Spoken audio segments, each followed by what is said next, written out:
So I've been talking about the life of this work that I created, a book length, or at least chapbook length poem called A Labyrinth of Visions. And particularly and especially, I've been talking about the life of this work, after completing it. And that includes publication and its adventures in publication.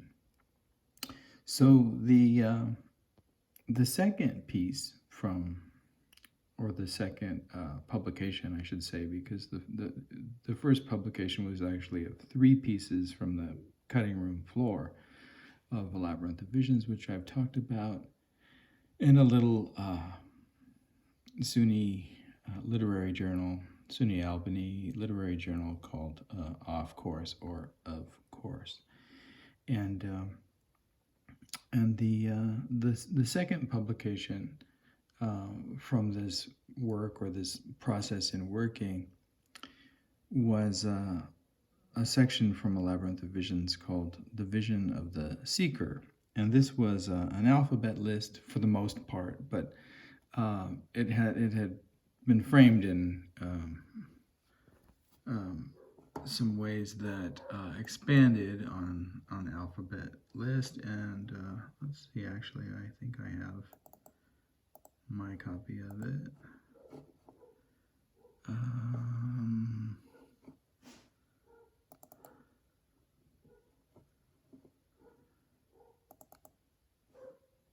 Let's see what we've got.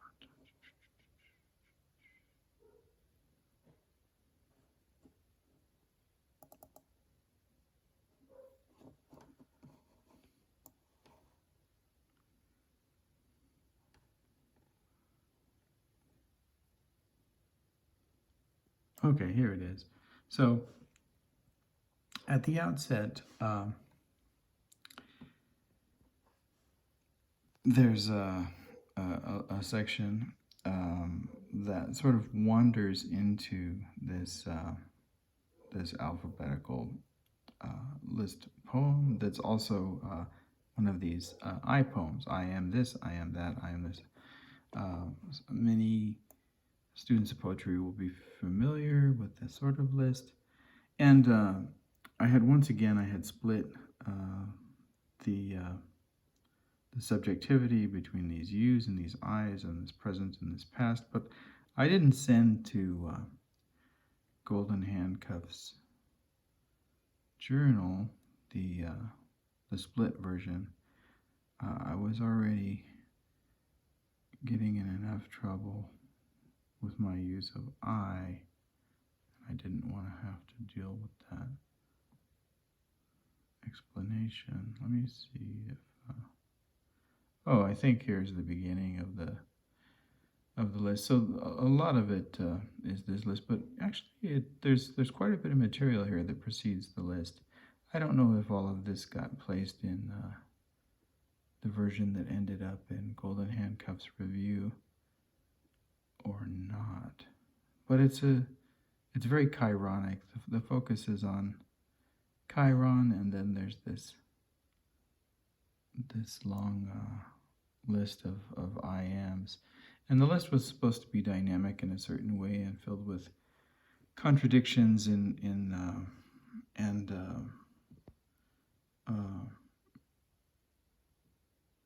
refer to Walt Whitman and others that have explored the dynamic and heterogeneous and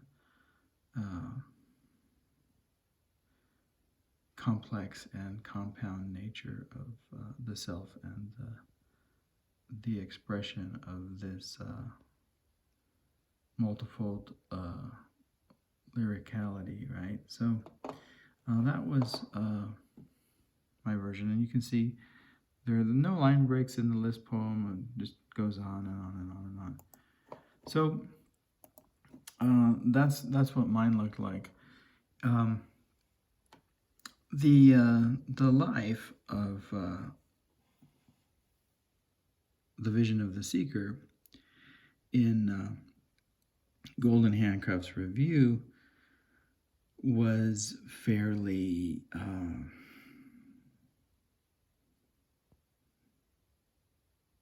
uneventful, I suppose, but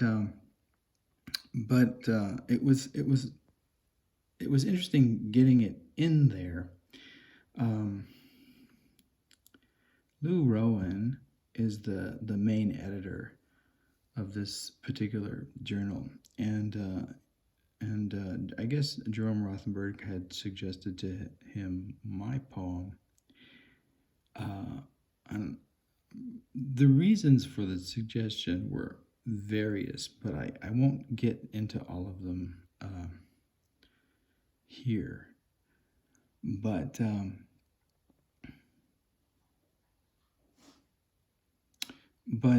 Lou saw the piece, and Jerry sent me his correspondence with him, and they appear to have, I mean, who knows, because artists are strange entities and there's a lot of acting going on, but they appear to have had a conversation back and forth, and Rowan expressed some interest and wanted to edit. I guess he is one of these publishers who likes having the last word in the shape and form of the work. In any case, I was willing to let him edit out whatever he wanted, and the conversation went back and forth like that, and then he selected this particular chapter, and I said, you can edit out whatever you don't like, and then he said, okay, well, send it to me in a Word doc. Well, I always used Apple, so I didn't have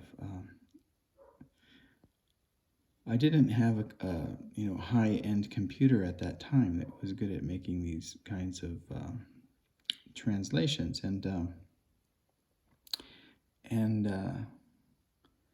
so I said, well, I'll do the best I can, and I worked with it, tried to get it in PDF, and said, can I send this to you in PDF? No, it has to be Word doc, and you need to title it this.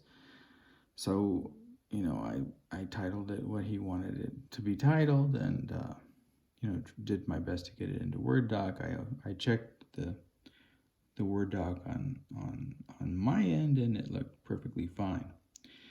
And then the piece, showed up in the magazine. Well, I mean, this was an interesting story too. So to get a copy, I was living in San Diego County at the time, Oceanside, California, and Lou Rowan said that he had the copies of the magazine available when it was finally published, and but he wouldn't be able to send it to me for some time because he had all of this stuff on his agenda and couldn't get to the post office. But if I drove to LA, he was reading at some university somewhere or some college somewhere. I don't think it was a university, but in any case, he was reading, and he could give it to me there. So Lori, my wife, and I drove to LA, and then we sat through his reading. He was reading this text on that he had written with a Superman theme, and like Richie Havens, he was a Superman fan. At least that's what I recall. It was the piece was a very pro Superman piece, and I love Richie Havens, but I always thought that his admiration for Superman was a little odd because, or at least partially ironic, because Superman was so white bread and so artificial, this kind of like Disneyland version of middle America, and I mean transparently so, right? And then the representations outside of the comics were even worse. He was the least interesting superhero of all time, because he was completely invulnerable, right? So that there was never any challenge, in his adventures. And there was something like of a lie, sort of like 50s style lie in the whiteness and purity of his goodness. But in any case, so we listened to Lou read his work, and then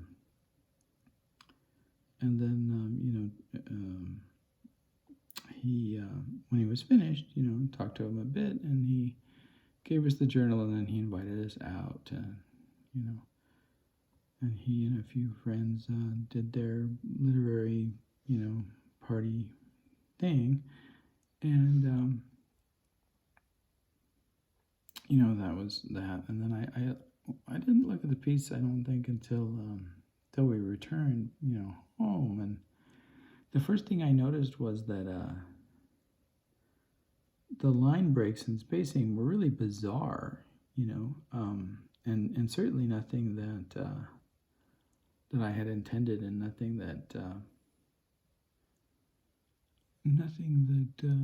showed up on my version of the Word doc that I sent him. But at some point in the list, and it seemed to be arbitrary, at least to me, I couldn't for the life of me find a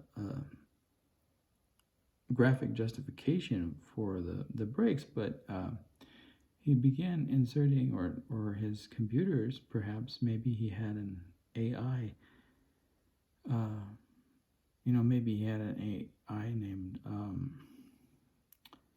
something beginning with B, like, I don't really know the Superman comics well enough to know what character begins with B in the Superman comics, but Harold had his Aaron, and maybe Lou, had his Bartholomew or something like that. And anyway, the line breaks starting to be double spaced, or triple spaced, or quadruple spaced. I can't really recall. I don't have a copy of that version of the piece. But I couldn't really, figure out why. And of course, at that point, it was really too late to say, that's bizarre, my piece looks weird. Everybody else's piece looked good. You know what I mean? Like, there were no bizarre line spacings for,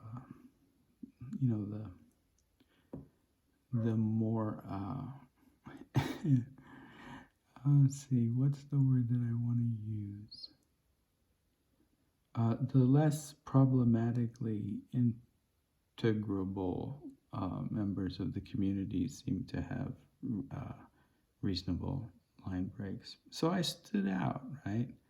But that's typical, I think, strategy, right, for an individual that, has some marker of difference or disability. The last one selected for the baseball game, sort of standing there outside, or we don't want to play with this one because he stutters, or this one is different from us in some other way, or you the wrong color, or something else. And so it didn't entirely surprise me, right, that was the case, because it was a marker, whether it was like entirely intentional, or whether it was unconscious, or whether it was just overlooked, like or maybe he needed there to be a certain number of pages, and I was the obvious choice for adjustment. I'm not really sure, but even that, they were relatively. It was a relatively innocuous, setting apart, and so I could easily deal with that. the most difficult thing about the experience was having to sit through Lou Rowan's reading of Superman, and then the literary publication conversations that occurred afterwards.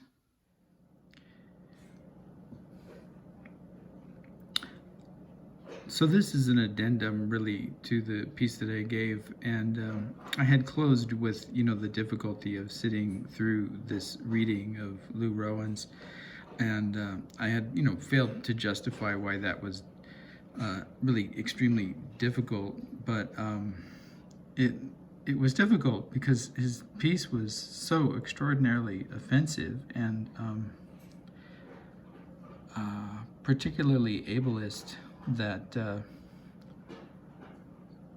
it was like trying to sit through a Trump rally or the equivalent.